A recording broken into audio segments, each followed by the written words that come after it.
Je m'appelle Karine Boyer, j'ai 50 ans, 4 enfants, je travaille à la Poste depuis 24 ans.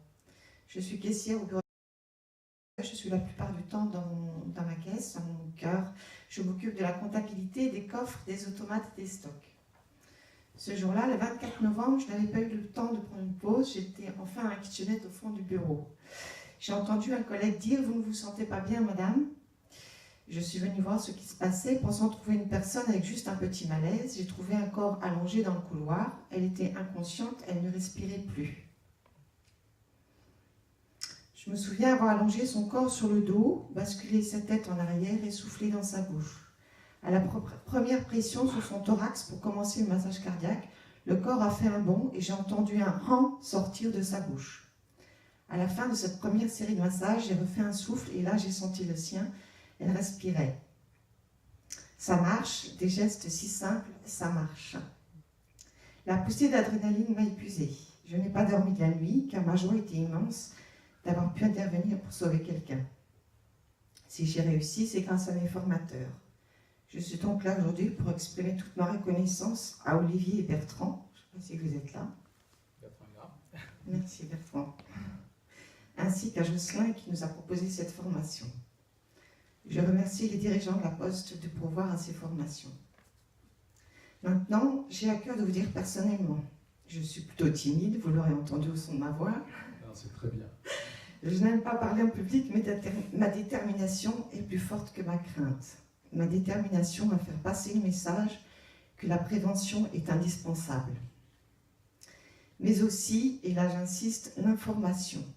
J'ai interrogé par la suite mes collègues pour leur demander s'ils savaient que j'étais secouriste et s'ils seraient venus me chercher à la caisse si je n'avais pas été là. Ils m'ont répondu que non. Je suis allée voir un film sorti récemment où l'histoire vraie commence par un acte de secourisme important dans un restaurant.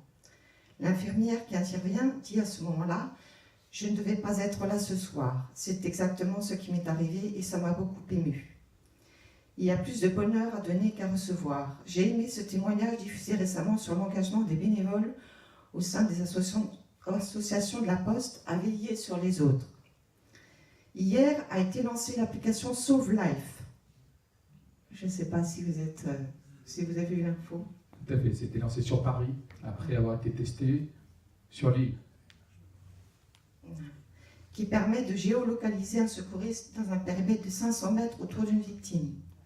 Il existe aussi Staying Live qui alerte les sauveteurs bénévoles surnommés les bons samaritains à proximité.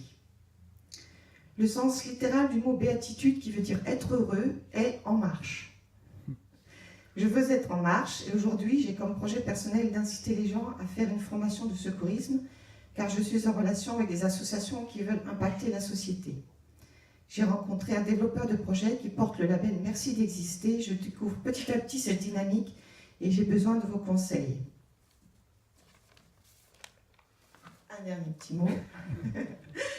Là, c'est un petit mot pour les gens qui ne sont pas UNAS, mais parce que vous êtes tous au fait de la question. Donc, moi, mon message, ça sera la victime peut être un de vos collègues, une personne dans la rue, une personne que vous aimez. N'ayez pas peur, soyez prêts, faites la formation. Soyez en marche, faites passer le message. Inscrivez-vous sur l'application Sauve Life et pour ceux qui le souhaitent, allez voir le film qui s'intitule Jésus l'enquête. Je finis par cette citation de Paul Éluard, il n'y a pas de hasard, il n'y a que des rendez-vous. Merci de m'avoir écouté, merci d'exister. Merci beaucoup, bravo. Ça fait tout un témoignage, merci beaucoup. Ah, ça va pas. Ouais, ça fait bien. Elle est quand même des gens très discrètes, parce qu'elle était prête à repartir. Non, vous restez avec nous un petit peu. J'ai appelé